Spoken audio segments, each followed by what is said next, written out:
You ever notice how Qui-Gon Jinn just kinda left Anakin's mum behind? Like this wise, Force-sensitive rebel Jedi who's all about destiny and balance. Takes one look at the kid, goes, yeah, this guy's the future, and then bounces. It's like adopting a puppy, and then being like, hey cool dog, hope your mom's okay, bye forever. The man gambled with pad racers, talked back to the Jedi Council, and still somehow forgot to swing back around for Shmi Skywalker. And don't give me that Jedi code excuse. These dudes pick and choose rules like they're at a buffet. 1 minute, it's peace and diplomacy. Next minute, it's lightsaber to the face. Qui-Gon literally bet a kid's freedom on a space NASCAR race, but couldn't negotiate for one more passenger. We're not talking about breaking into Fort Knox here. Just walk back in and say, hey Watto, here's some credits and a muffin. Give me the mum. What really gets me is how calm everyone is about it. Obi-Wan doesn't question it.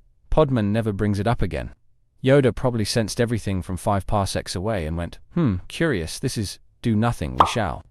Meanwhile, Anakin's having PTSD in the Jedi Temple, like he's the only one who remembers she exists. And all of this is before Palpatine even says hello. You want to know when Anakin started becoming Darth Vader?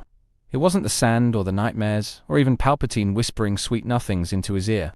It was when the only person who loved him unconditionally was left behind, forgotten by everyone who claimed to care about the greater good.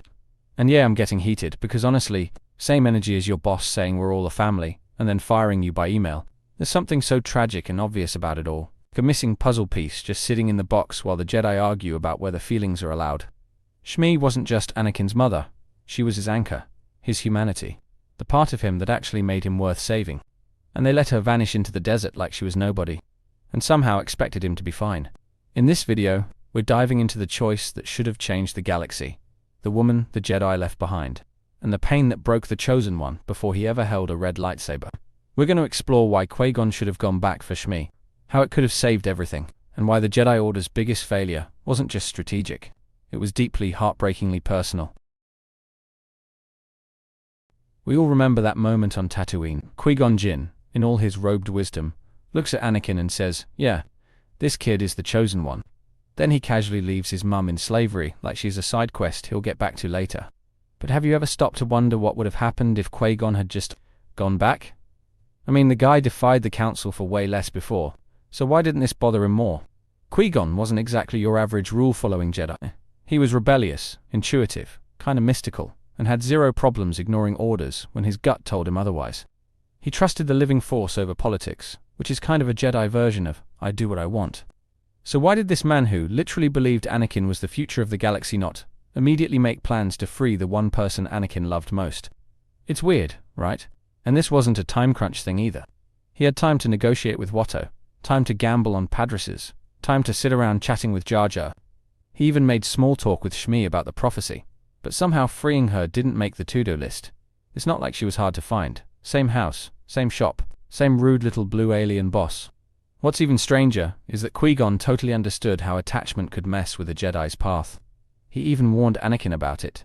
So if he knew Anakin's love for his mother was strong enough to shape his destiny, why ignore the part of the equation that was literally shackled to a junk dealer? It's one of the most bizarre blind spots in the prequels, and that's saying a lot. And honestly, the ripple effects are insane to think about. What if Shmi had been safe? What if Anakin never had those nightmares? Would Palpatine have had the same grip on him? The possibilities are wild, and it all starts with one missed opportunity that could have rewritten Star Wars history.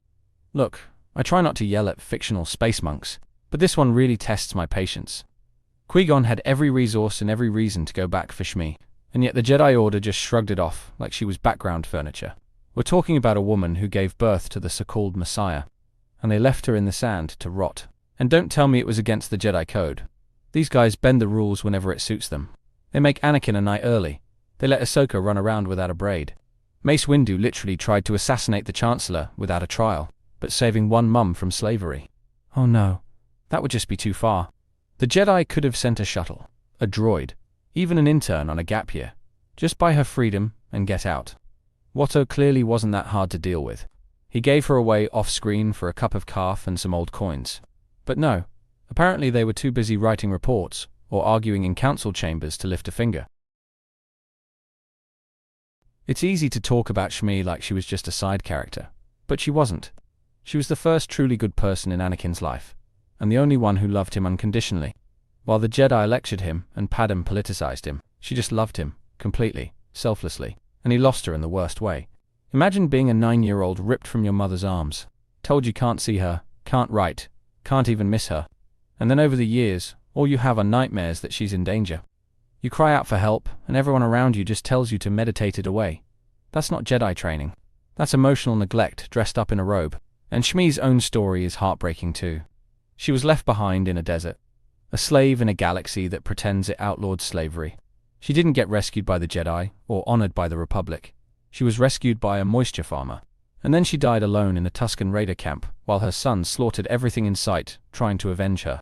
That moment, that one scene where Anakin finds her barely alive, chained up, whispering his name, it's not just tragic. It's the emotional center of his fall. That's when he starts to crack. That's when Darth Vader begins to grow in his shadow. It's not Palpatine that breaks him. It's that campfire in the desert. And it all feels like a wound that never healed, because no one ever bothered to close it. If Qui-Gon had just gone back, if anyone had, maybe Anakin wouldn't have spent his life chasing ghosts. What's wild is that this entire thread shows how insanely fragile destiny really is. The Chosen One prophecy gets tossed around like it's set in stone. But this one, moment rescuing a mother, might have changed everything. That's the terrifying beauty of Star Wars. Fate doesn't just swing on big battles or galactic treaties.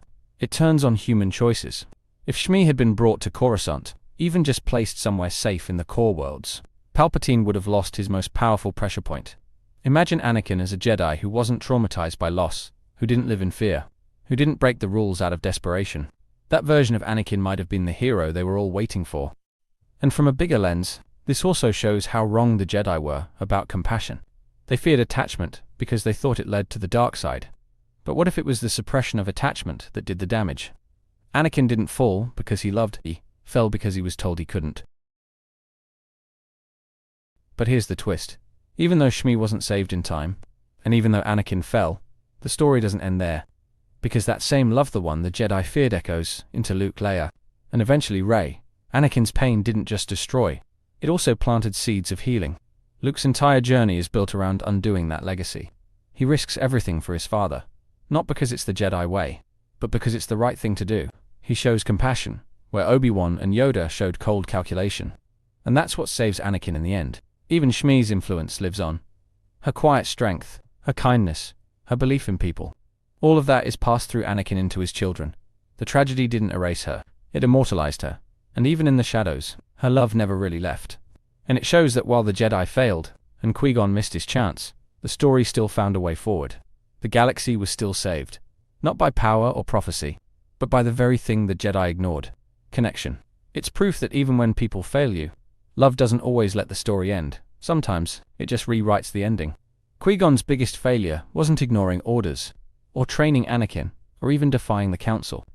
It was seeing a storm coming, and not bothering to fix the roof. He knew Anakin's heart. He knew what it needed, and still, he walked away from the one thing that could have saved it.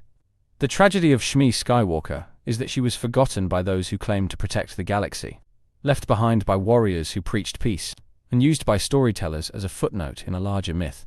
But her loss is the spine of the entire saga, the crack that split the Chosen One in two. We like to blame Palpatine for Anakin's fall, and yeah, he's the villain. But the groundwork was laid long before the Senate got involved. It was built on abandonment, neglect, and a choice that never should have been ignored. Qui-Gon was right about the Force, right about Anakin, but he was wrong about timing. Sometimes a Jedi's greatest test isn't a lightsaber duel or a prophecy. It's choosing to act when no one else will. And sadly, he didn't. And in the end, that one choice, that one missing rescue mission, may have cost the galaxy its peace. But it gave us a lesson we still wrestle with. That doing the right thing isn't always grand. Sometimes it's just going back. For someone who should have never been left behind. Thank you for watching. If you enjoy my videos, please consider looking at my pinned comment and checking out the links for my Amazon storefront.